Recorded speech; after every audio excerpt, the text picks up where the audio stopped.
The building we are opening today is the largest construction project in the history of Chesapeake College. It is 100,000 square feet, which is larger than all 4 of the original buildings on this campus combined. The old physical education building had solar panels to heat the pool. The new building incorporates current best practices in sustainability and energy conservation, enabling us to apply for LEED Gold certification, and we are really proud. The building cost $37 million. 75% of that came from the state, and 25% from the 5 counties combined. And then we raised $1.3 million in private donations and a state challenge grant. The first part of the project was to renovate our 45-year-old athletic facilities, which could charitably be described as dysfunctional. This room used to be a pool, and once again, I've gone off the deep end. In spite of those subpar facilities, we have had a history of winning teams. So just imagine what our 65 student athletes can do now. We will be able to host regional college tournaments, and I know we have several planned this year, and community tournaments. We will be offering a comprehensive wellness program for employees, and we will open our fitness center and the dance and exercise studio to the community. The second part of the project was to add classrooms and labs for health programs, which include nursing, EMT and EMS, surgical technology, radiologic sciences, certified nurse assistant, dental assisting, and phlebotomy. And with these new labs, we can increase enrollment in existing programs and add new programs. We can also provide training for healthcare professionals throughout the region. The HPAC has already had an economic impact on our communities. This project generated over 800 jobs, and 17% of the construction jobs were local. But the longer-term impact will come from our students. Over 1,000 students are currently enrolled or taking prerequisites for credit and continuing education health programs, and for new programs in exercise science and sport management. They and their employers will benefit from the state-of-the-art job preparation this building makes possible. They will all back me up when I tell you that the governor is laser-focused on creating jobs, economic development, and changing Maryland for the better. And this project certainly exemplifies all of those elements. It's bridging education with employment, it's growing our own skilled workers, and it's finding a creative solution to the workforce needs of our region.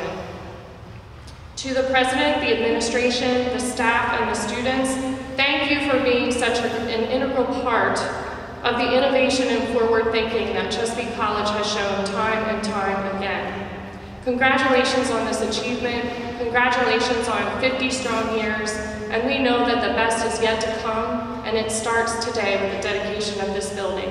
Thank you so much. I'll just talk to you about the importance of this kind of facility. You know, when I trained 35 years ago, the types of surgery that was done, the types of totally different than today. And if you're not training a surgical technologist in a modern facility, they're not getting trained for the workforce. That's what this kind of facility is going to bring. You know, I'm a baby boomer. I know the demographics of healthcare. It's a growth industry. You know, the fact is we're going to need more and more people well-trained. That's what this kind of facility does.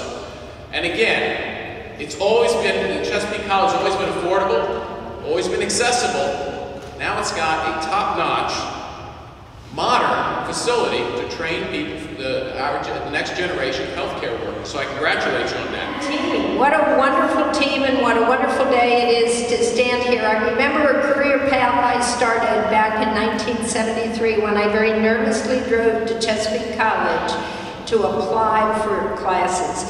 I'd been out, I'd been raising 3 children, and lo and behold, I really thought I wanted to get a degree, an advanced degree in nursing. I had my RN. So I was working full-time raising children and started the credit scramble. most of which were collected right here back in the 70s at Chesapeake College, but then we articulated with the University of Maryland and Salisbury had a part in that. I share that story with you today because it is true. We have brains in our head, we have feet in our shoes, and many of our students will go wherever they choose. In our changing times, our changing healthcare delivery system, as you've heard about, how we need to be responsive to community needs, how we need to work to build trust, acceptance, problem solving, team building, together we can do it. That's not easy, folks. It's not been an easy road, and everybody in this room knows it. And that's part of relationship building. That's how we get through it. It's not the easy times. We can sail through those. It's the hard times. So let's roll up our sleeves and remember those brains in our head and feet in our shoes, and we will continue to work to go wherever we choose. Congratulations, Dr. Villiard, to your board, to the foundation, to everybody, to the students, God bless you. Let's all roll up our sleeves and get going. To this point, the Set Sail campaign has raised $2.5 million for equipment, for endowing of scholarships. We're not done, so don't put your checkbooks too far down into that pocket. But I must say this, as someone who's new to the Eastern Shore, my wife Kim and I decided to set up here. I'm from Los Angeles, and never thought in a million years I would end up on the Eastern Shore. But a day like today is exactly the reason why, and it verifies why Kim and I chose to make this our home. Cal and his lovely wife Connie and my wife and I have been crisscrossing the Chesapeake. We drove up from Crisfield today. We're in Smith Island.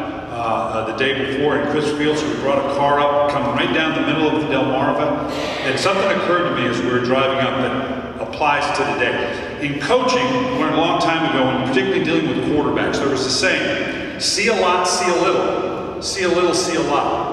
And it referenced the fact that sometimes when you bring a young player in, they get confused because they see too much. They can't narrow their focus to the important things that need to be done. And when they do that, when you get a player to focus on the individual fundamentals of what he needs to do, all of a sudden the big picture seems to open up. And when I look at this building, I look at the people out here today, we have done that. We focused on little, not that this is little, but it opens up that vision for the students who are here. Now it is your responsibility to take advantage of this. Going forward, Dr. Harris mentioned it in terms of the advantages they can give you by seeing what seems to be a little is going to open up by seeing a lot. And Barbara, I think we're going to start the count.